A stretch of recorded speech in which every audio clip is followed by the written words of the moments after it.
Hello viewers, welcome to Trident Mentors once again. Trident Mentors লকে সকলোকে স্বাগতম জানাইছো. Here we come up with another edition of news update of the last week. Perhaps the most debated news from the week is a hike in fuel prices, that is, hike in petrol and diesel prices. Causing a great deal of difficulty to the common man, the fuel prices have been going up almost on a daily basis. However, it is very unlikely that the prices will come down anytime soon. Let's try and understand the reasons.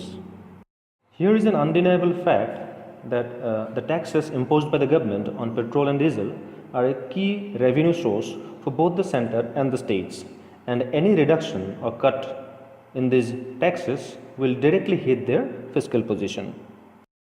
Fact-wise, the center has collected 2.29 lakh crores from excise duty on petroleum products in the fiscal of 2017-18. And the government has already ruled out any relief in fuel taxes. Regarding the states, the state sales tax or VAT vary from state to state, and VAT results in higher revenues for the states whenever the fuel prices go up. So it's beneficial for the state governments as well whenever the fuel prices go up. Petrol and diesel are still outside GST, and there is a demand to include petrol and diesel under the GST regime. Here is a reminder to our aspirants that all petroleum products are not outside GST. Out of various petroleum products, LPG, kerosene, naphtha, furnace oil, which is used in boilers and factories, and light diesel oil, which is used in irrigation pump sets, they all attract GST. However, 5 other petroleum products, crude oil, high-speed diesel, petrol, natural gas, and aviation turbine fuel, they lie outside the GST regime. Again, even if petrol and diesel are included under the GST, prices are unlikely to fall. This is because of the GST principle of keeping the GST rates or new rates close to the earlier tax rates.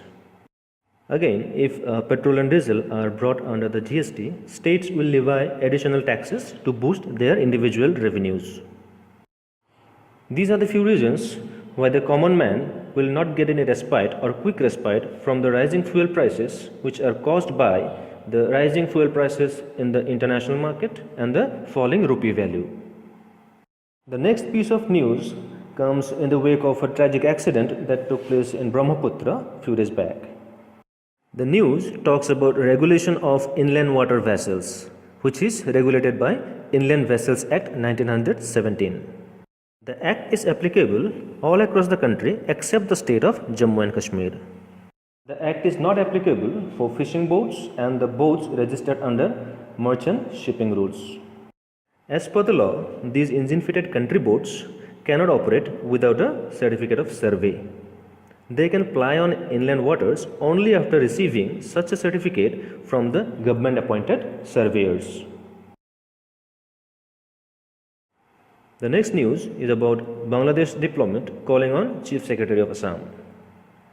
What is important for us is that Guwahati is the 5th Bangladesh mission in India after New Delhi, Kolkata, Mumbai and Agartala. This mission has started functioning from 2017. This Office of Assistant High Commissioner of Bangladesh in Guwahati has consular jurisdiction over Assam, Arunachal Pradesh, Meghalaya, Manipur, Mizoram and Nagaland. Here is another reminder to our aspirants that Bhutan was the second country after Bangladesh to open a consulate in Guwahati, and it has started functioning from 2018. Speaking of Bhutan, here is an interesting fact. Bhutan government is guided by the philosophical gross national happiness, an index used to measure the collective happiness and well-being of the population in that country. The next news is a sports news, which talks about Japanese Naomi Osaka winning the US Open, defeating Serena Williams. 20-year-old Naomi is the first Japanese to win a Grand Slam singles title. Martina Hingis was the youngest player to win a Grand Slam singles title, and she was also the youngest player to be ranked world number 1 in the ATP ranking. It is very important for the aspirants to remember the facts and figures of the important sporting events of the year. This includes the 4 Grand Slam tournaments as well. The 4 Grand Slam tournaments in tennis are Australian Open, French Open, Wimbledon and the US Open. The next news is about BIMSTEC military exercise near Pune. BIMSTEC stands for Bay of Bengal Initiative for Multi-Sectoral Technical and Economic Cooperation. BIMSTEC is a regional grouping comprising Bangladesh, India, Myanmar, Sri Lanka, Thailand, Bhutan and Nepal. In the recently concluded military exercise, Nepal did not take part. The grouping accounts for 22% of the global population and the combined GDP of 3.5 trillion US dollars. The BIMSTEC Secretariat is in Dhaka, Bangladesh, and it was founded in 1997.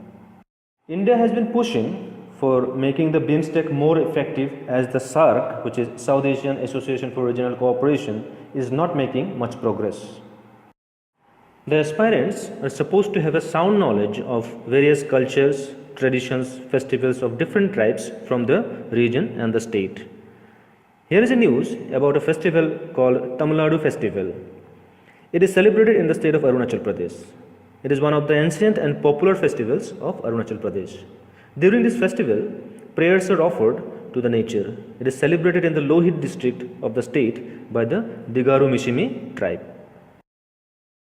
The next piece of news is a business news which talks about 4 companies getting SEBI go ahead for IPO, that is initial public offering.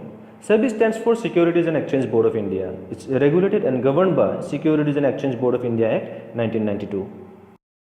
Headquartered in Mumbai, SEBI is the regulator for the securities market in India. It was established in 1988, but it was given a statutory status only in 1992. It is the nodal agency for any company to get approval to float IPO. The next news is about Central Water Commission's report on Kerala dams. This report follows the devastating Kerala flood. The report has recommended that it is essential to review the rule curves of all the reservoirs in Kerala. Rule curve is one of the most commonly used tools to aid reservoir operation. Rule curve is generally used to limit the reservoir operations in flood control. The report in great detail talks about the safety and security of the dams. The dams used to produce electricity. India, being an energy-hungry country, it needs electricity. India is world's 4th largest electricity consumer after the US, China and Russia. The report also states that the dams in Kerala neither added to the flood nor helped in reduction of flood. Speaking of dams in Assam, there are 2 of them, both are functional. One is Karbi Langpi Dam in Karbi Anglong and the other is Umrung Dam in Dima Hasao. We are not mentioning the dams under construction in Assam. The next news is about National Forest Martyrs Day, which is 11th of September of every year. National Forest Martyrs Day is observed to commemorate the day of 1730 when over 360 people of Bisnoy tribe community were killed in a place called Khejrali, presently in Rajasthan. The Bisnoy tribe were objecting to the felling of Khejri trees by the king of Jodhpur. Among the Bisnoy community, this tree is considered as sacred as Tulsi. Khejri is Rajasthan's state tree, just like Holong is Assam's state tree. In the 1970s, this incident became the inspiration behind the famous Chipko movement. Over the years, more than 1400 foresters have so far attained martyrdom while safeguarding the forest and wildlife of India. Here comes the next news, bridge number 164. Yes, that's how this bridge is known as in the book of Indian Railways. Once completed, it will be world's tallest rail girder bridge, almost twice as high as the Qutub Minar in Delhi. This bridge is on the new Jiribam-Imphal broad gauge line in Manipur. The entire engineering of this bridge has been done indigenously by Northeast Frontier Railways.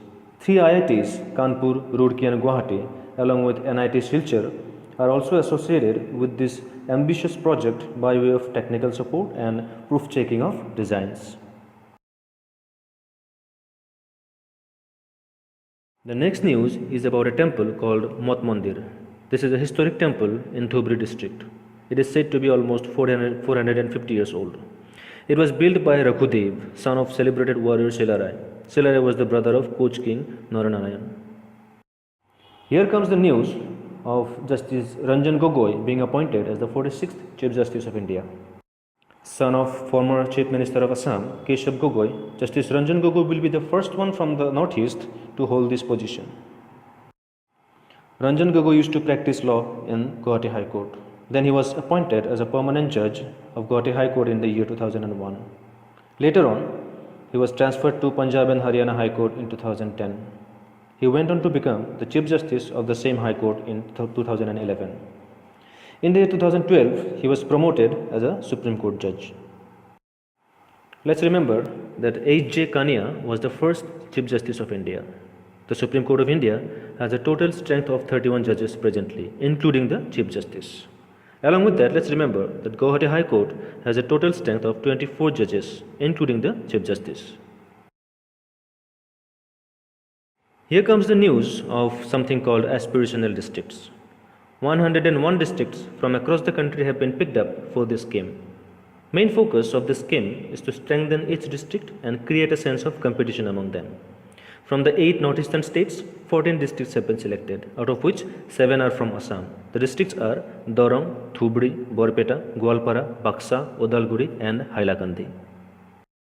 Here is another important piece of news about Kofi Annan. Kofi Annan, the celebrated diplomat from Ghana, led the United Nations during the volatile time of 2001 when the 9/11 took place. He was awarded with the Nobel Peace Prize in the year 2001. The next news that follows is encroachment in Manas National Park. Located in the Himalayan foothills with a part extending to Bhutan, Manas National Park is named after the beautiful river Manas, which is again named after the serpent goddess Manasa. Recently, the IUCN has expressed great concern over rampant encroachment in the park, posing a threat to the existence of flora and fauna in the park. Founded in 1948, IUCN is headquartered in Gland, Switzerland. It works for nature conservation and sustainable use of natural resources. It is the global agency which releases the red list of threatened species. An important fact to remember that Manas National Park is a designated national park, UNESCO World Heritage Site, a Project Tiger Reserve, an Elephant Reserve and a Biosphere Reserve. And finally, a news about National Green Tribunal or NGT. NGT appears very frequently in the news. Important fact to remember is that National Green Tribunal is governed by National Green Tribunal Act 2010. This act enables the creation of a special tribunal to handle the expeditious disposal of the cases pertaining to environmental issues. There are 4 zonal benches of the NGT: Central, Eastern, Western and Southern. The northeastern part is taken care by the Eastern Zonal Bench, which is situated in Kolkata. With that, this is a wrap of this week's news updates. Do like, share and subscribe to the channel. We will be back very soon with more news and more updates. Till then, take care. Thank you very much.